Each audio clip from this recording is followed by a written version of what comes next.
ಯಾರಿಗೆ ಬೇಕು ಬಜ್ಜಿ ಅಂತ ಕೇಳ್ರಿ ಮಾತಾಡ್ರಿ ಬಜ್ಜಿ ಯಾರಿಗೆ ಬೇಕು ಸರಿ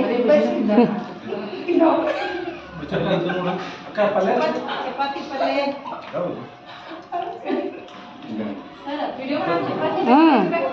ಎತ್ತರು ಮುಖ ನಂದಿಲ್ಲ ತಿಲ್ಲ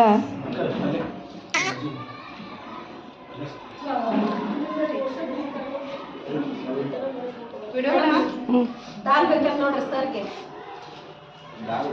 ಸ್ಮೈಲು ಏನಿಲ್ಲ ನೆಲಕ್ಕೆ ಚಂಡಿಟ್ಟ ನೋಡ್ರಿ ಒಂದು ಸ್ವಲ್ಪ ಎಷ್ಟು ಅಂತ ಹೇಳ್ರಿ ಸರ್ ಈ ಕಡೆ ನೋಡ್ರಿ ಸರ್ ಚಟ್ನಿ